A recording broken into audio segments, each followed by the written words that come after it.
हो सकती है। तो मुझसे आज पूछे कि मैं आपसे क्या तवक्को कर रहा हूँ, मुझे मैं कोई चीज लेके नहीं आया कि आपने ये करना है या मुझे आपसे ये मांगना है या आपका ये किरदार होगा। आप वह इस माशरे के अंदर रहते हुए वो तमाम चीजें किसी बेहतर माशरे के लिए चाहिए आपके लिए शामिल हो चुकी है आपके किरदार और आपकी जात के अंदर।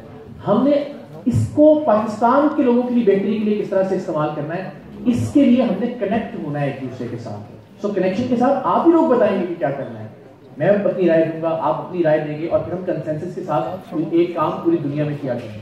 तो बुनियादी तौर पर यह है जी।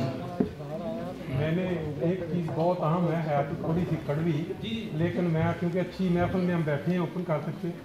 इमरान खान साहब हमारे वज़ीर आज़म, उन्होंने बड़ी अच्छी बातें की, उन्होंने बड़ी अच्छी इनिशिएटिव ली, लेकिन जो एक मामले पे उन्होंने यू टर्न लिया। हमारा सरेआम की टीम में भी मेंबर बहुत सारे आएंगे मिक्स होके, वो मियाँ आतफ वाला यू टर्न तो नहीं ना होगा। मैं आपको यकीन दिलाता हूँ इस प्लेटफॉर्म पर कभी आप वादा हो गया सियासत की बात नहीं होगी, इसे रिकॉर्ड कर लें अपना मोबाइल निकाल के, भले बाद में बेशक मुझे दिखाइएगा।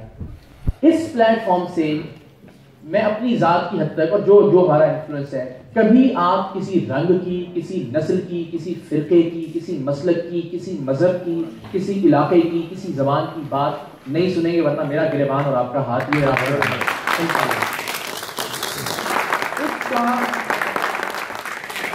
इस प्लेटफॉर्म का एक ही मकसद, एक ही मंबा, एक ही मरकज, और वो है पाकिस्तान। That is it. और आपको जान के खुशी होगी, और मैंने कल जब बताया लंदन में जितने लोग गए उन्होंने ये काम किया, आज भी हम करेंगे इंशाल्लाह।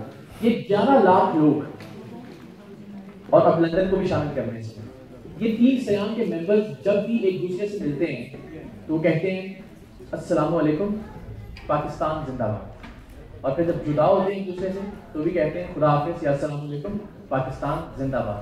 तो पाकिस्तान हमने अपनी जिंदगियों में इस तरह से शामिल करना है, पाकिस्तान पाकिस्तान पाकिस्तान और पाकिस्तान, दैट इज इट। उसके अलावा आप कभी कुछ और सुनेंगे नहीं इंशाल्लाह, ये मैं आपसे बात करूँ इंशाल्लाह जी।